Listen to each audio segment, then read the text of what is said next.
അപ്പോൾ എൻ്റെ റിക്വസ്റ്റ് ഇത്രയേ ഉള്ളൂ സുഹൃത്തുക്കളെ, നിങ്ങളൊരു ആക്ടർ ആവാൻ ആഗ്രഹിക്കുന്നുവെങ്കിൽ നിങ്ങൾ ഒബ്സർവ് ചെയ്യുക. മനസ്സിലായോ? നമ്മുടെ ധനം എന്ന് പറയുന്നത് നമ്മുടെ നിരീക്ഷണമാണ്. നമ്മൾ ഒബ്സർവ് ചെയ്യുക, നമ്മൾ ഓരോരുത്തരും എങ്ങനെ ബിഹേവ് ചെയ്യുന്നത് മനസ്സിലാക്കുക, എന്തുകൊണ്ടാണ് അങ്ങനെ ബിഹേവ് ചെയ്യുന്നത് എന്നതിനെക്കുറിച്ച് നമുക്ക് ആലോചിക്കുക.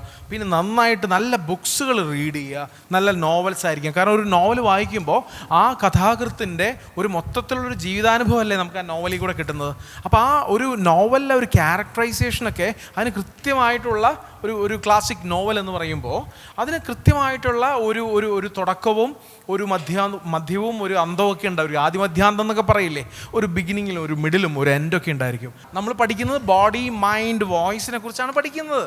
അപ്പോൾ അതുകൊണ്ടാണ് നിങ്ങളൊരു ആക്ടർ ആയില്ലെങ്കിൽ പോലും നിങ്ങൾ ഏത് മേഖലയിലാണെങ്കിലും ഈ കമ്മ്യൂണിക്കേഷൻ നന്നായിട്ട് ഹെൽപ്ഫുൾ ആവും എന്ന് പറയുന്നത്. അപ്പോൾ അതിൻ്റെ ഒരു പേഴ്സണാലിറ്റി ഡെവലപ്മെൻറ്റിൻ്റെ ഭാഗം കൂടിയാണ് നമ്മുടെ ആക്ടിങ്ങിൻ്റെ ഓരോ ക്ലാസ്സുകളും. മനസ്സിലായോ?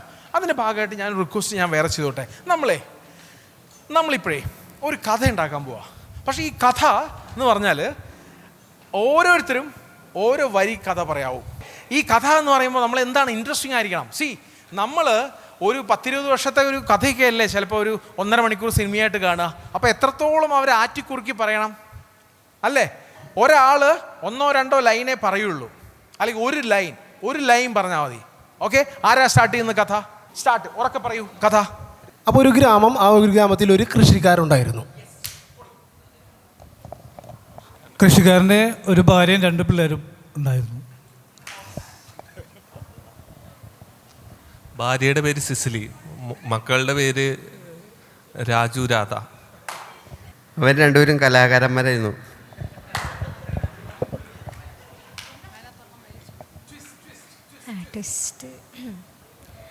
കൃഷിക്കാരനല്ലേ. അപ്പം ഒരു ദിവസം ഇങ്ങനെ കളച്ചുകൊണ്ടിരിക്കുന്ന സമയത്ത് അവിടുന്ന് ഒരു പെട്ടി കിട്ടുകയാണ്, ഒരു ബോക്സ്. ആ ബോക്സിൽ ഒരു മിസ്റ്ററി ബോക്സ് ആയിരുന്നു. അത് തുറന്നപ്പോൾ ഒരു തല കിട്ടി.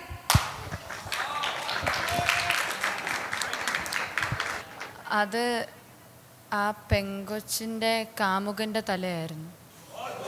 അങ്ങനെ അതൊരു പോലീസ് കേസായി മാറി. പോലീസിനെ തെളിയിക്കാൻ പറ്റില്ല, CBIക്ക് കടത്തി. അങ്ങനെ CBIക്കും പറ്റാഞ്ഞിട്ട് FBI പോയി.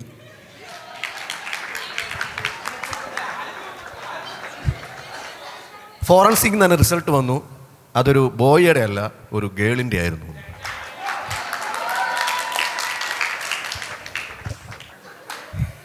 ഈ കാര്യങ്ങളെല്ലാം മീഡിയ അറിയുന്നുണ്ടായിരുന്നു. അങ്ങനെ ഇരിക്കുകയാണ് തൊട്ടടുത്ത ഗ്രാമത്തിൽ നിന്ന് ഒരാൾ തിരഞ്ഞു വന്നു, എൻ്റെ മകളെ കാണാനില്ല.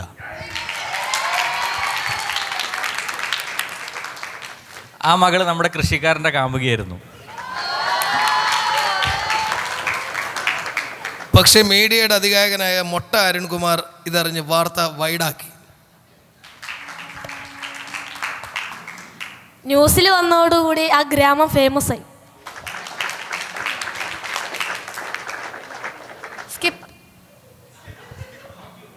അപ്പോഴാണ് പോലീസുകാരെ ആലോചിച്ചത് അവിടെ ഒരു കാടുണ്ടായിരുന്നു, അവിടെ യക്ഷിയുണ്ട്.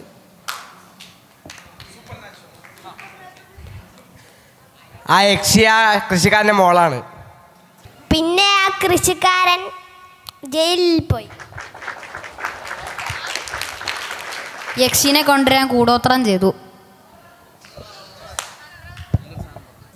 ഇതേ കുഴിയിൽ നിന്ന് വേറൊരാളൊരു തെങ്ങും തൈ വെക്കുന്ന അവിടെ, അന്നപ്പം മറ്റൊരു തലയോട് മൂപ്പർക്ക് കിട്ടി. ആ നാട്ടിലൂടെ വരുന്ന ഒരു ചെറുപ്പക്കാരൻ്റെ കണ്ണിൽ ഇത് പെടുകയുണ്ടായി. ഒരു 10 അസ്ഥിക്കുട. ആ നടന്നു വന്ന ചെറുപ്പക്കാരൻ കാട്ടിലൊരു ആൽമരം കാണുന്നു. അതിന് താഴെ ഒരു ജപിച്ച ആണിയും. ജപിച്ച ആണി ആരോ വലിച്ചു വരുന്നു.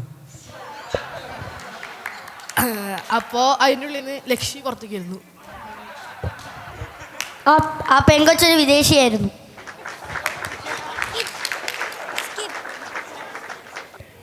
ചേട്ടൻ പറഞ്ഞല്ലോ ഒരു തലയോട്ടി കിട്ടിയെന്ന്. അപ്പം അതിന് മുന്നേ പറഞ്ഞു അതൊരു യക്ഷിയുടെ ആണെന്ന്. അപ്പം ആ തലയോട്ടി ആ മരിച്ചുപോയ പെൺകുട്ടിയുടെ, ആദ്യം മരിച്ച യക്ഷിയുടെ. ഈ ഇൻവെസ്റ്റിഗേറ്റ് ചെയ്ത ആൾക്കാരൊക്കെ പിന്നീട് മരിച്ചു.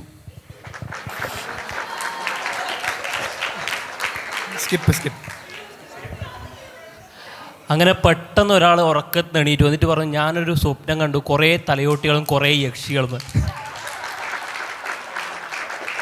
അപ്പോൾ ഒന്നും ഒരു ആക്ടർ എന്ന് പറഞ്ഞാൽ അപ്പോൾ അയാൾക്ക് ചിലപ്പോൾ മിമിക്രി ചെയ്യാൻ പറ്റണം, അല്ലെങ്കിൽ ചിലപ്പോൾ അയാൾ എന്താ പറയുക, ഇപ്പോൾ ഒരു ഫിലിം ചെയ്യാൻ പറ്റണം.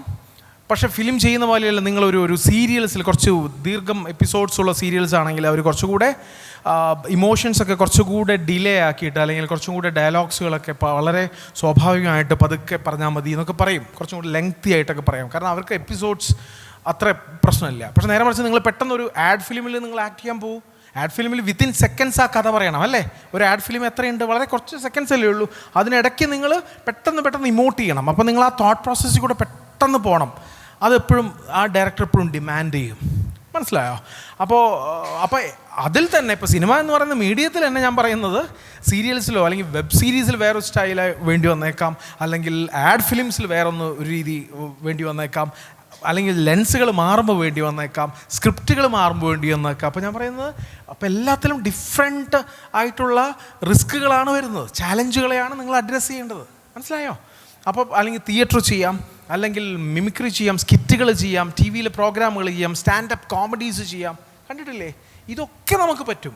അല്ലെങ്കിൽ കോമ്പയറിങ് ചെയ്യാം, അല്ലെങ്കിൽ നല്ലൊരു പൊളിറ്റീഷ്യനാവാം. കാരണം ഒരു പൊളിറ്റീഷ്യനും ഒക്കെ ഇതൊക്കെ ആവശ്യമല്ലേ? കാരണം ജനങ്ങളായിട്ട് ഇടപഴകണം, കമ്മ്യൂണിക്കേറ്റ് ചെയ്യണം, ടീച്ചറാവാം, പ്രൊഫസറാവാം. അപ്പോൾ അതാ പറഞ്ഞത്, ആക്ടിങ്ങിൻ്റെ സ്കിൽസ് എന്ന് പറയുന്നത്, അല്ലെങ്കിൽ അനുകരണ കലയുടെ ആയിക്കോട്ടെ, അഭിനയ കലയുടെ ആയിക്കോട്ടെ, അതിൻ്റെ സ്കിൽസുകൾ നിങ്ങൾക്ക് എല്ലാവരും ഉപയോഗപ്പെടുത്താൻ പറ്റും എന്നുള്ളൊരു ഓർമ്മപ്പെടുത്തലാണ് ഞാൻ ചെയ്യുന്നത്. ഫിഗർ ഷോ എന്ന് പറയുമ്പോൾ പറഞ്ഞ കണക്ക് ശബ്ദം അല്ല, ഒരു നടൻ്റെ ചലനങ്ങൾ ശ്രദ്ധിച്ച് കുറച്ച് തേയിലപ്പൊടി, അതുപോലെ സ്പോഞ്ച്, ഐബ്രോ പെൻസിൽ ഇതൊക്കെ വെച്ച് വേറൊരു താരം ആവാൻ ശ്രമിക്കുകയാണ്. അത് ഏകദേശം ഒരു 20-25% ഓക്കെ വന്നത്. പക്ഷേ നിങ്ങളുടെ കയ്യടിയും കുറച്ച് എക്സ്പ്രഷനൊക്കെ വരുമ്പോഴത്തേക്ക് ആ താരങ്ങൾക്ക് നിങ്ങൾക്ക് തോന്നിയാണെങ്കിൽ ഒരു മാജിക് കണക്കാണ്. വിത്തിൻ 5 മാക്സിമം ഒരു 10-20 സെക്കൻഡാണ് ഇത് നിൽക്കുന്നത്. ആദ്യമായിട്ട് അവതരിപ്പിക്കുന്നത് നമ്മുടെ ജയനെയാണ്. രാജിൻ്റെ ഫിഗർ മാത്രം ചെയ്യുമെന്ന് പറഞ്ഞാണ് എൻ്റെ ട്രൂപ്പിൽ വരുന്നത്. പക്ഷേ ഈ പ്രോഗ്രാം ഇല്ലാത്ത ദിവസം ഉണ്ടാവും. ഈ ദിവസങ്ങളിൽ നേരത്തെ മെക്കാർട്ടിൻ സാറ് പറഞ്ഞ പോലെ ഈ ഭാഗ്യവും മാത്രമല്ല, ഭാഗ്യവും നമ്മുടെ കഴിവും മാത്രമല്ല, ഹാർഡ് വർക്ക്. പുള്ളി ഈ കണ്ണാടിയുടെ മുമ്പിൽ 1 മണിക്കൂർ 2 മണിക്കൂർ കഴിഞ്ഞിട്ട് എന്ത് പറയും, ബാലങ്കി നായരുടെ ഫിഗർ കിട്ടി. ഒരു 2 മണിക്കൂർ ഇരുന്ന് പുള്ളി ഇങ്ങനെ വർക്ക് ചെയ്തിട്ട് പറയും, ഇന്നയാളുടെ ഫിഗർ കിട്ടി. പുള്ളി മുഖത്ത് നോക്കി കണ്ണാടിയുടെ മുമ്പിൽ 2-3 മണിക്കൂർ ഇരുന്നിട്ട് പുള്ളി ഓരോ ഫിഗർ കണ്ടുപിടിച്ച് ഇപ്പോൾ ഏകദേശം 10ഓളം ഫിഗർ ചെയ്യുന്ന ആളാണ് ഇല്ലേ? 28 ഉണ്ടെന്നാണ് പറയുന്നത്. എനിക്കറിയില്ല, പുള്ളി ഇത്രയും വളർന്നത് അറിയില്ല.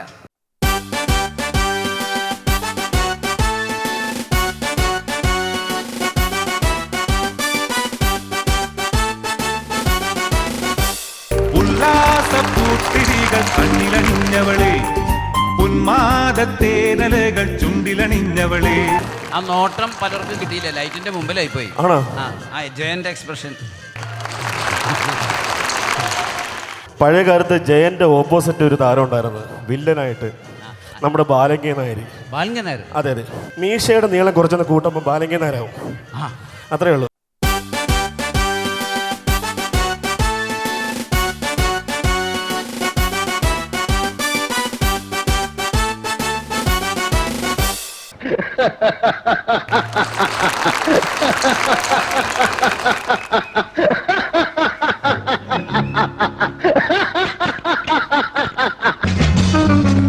Very good my boy. പേരിൽ മാത്രമല്ല പ്രവൃത്തിയിലും നീ രാജൻ തന്നെ. ഒരു തെരുവുവണ്ടിയായിരുന്നു നിന്നെ ഈ നിലയിലേക്ക് ഉയർത്തിയത് ഞാനാണ്. ഇതിൽ നിന്നും കൺവേർട്ട് ചെയ്ത് മമ്മൂട്ടിയിലേക്കാണ്. മമ്മൂട്ടി എന്ന് പറയുമ്പോൾ ഇപ്പൊ നിങ്ങളുടെ മനസ്സിൽ ഓരോ ഫിഗറുകൾ വന്നിട്ടുണ്ടാവും.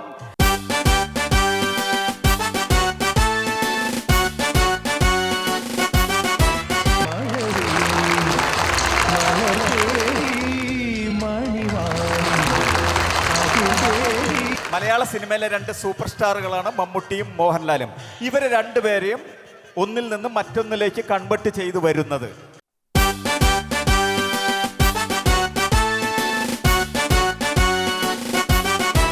മോഹൻലാൽ.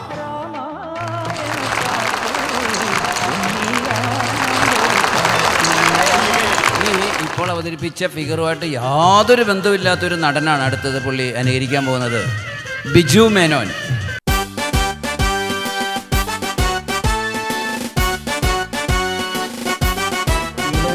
പകരം തരും ചൊടിരണ്ടിലും സമ്മതം വളകിലും നിന്ന താളം പോലും മധുരമാം സമ്മതം തഴുകിയെത്തുന്ന കാറ്റിൽ പരതമാം സമ്മതം. ഇത് മീശയെല്ലാം മാറ്റിയിട്ട് മോഹൻലാലിൻ്റെ മറ്റൊരു ഫിഗർ ചെയ്യാണ്.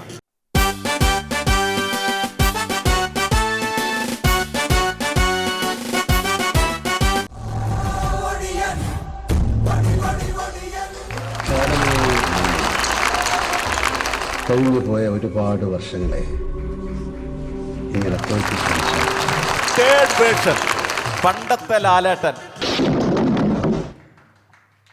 മോഹഭംഗ മനസ്സിലെ ശാപഭംഗില നടകളിൽ തൊഴുതു നിന്നു പ്രദൂഷമാ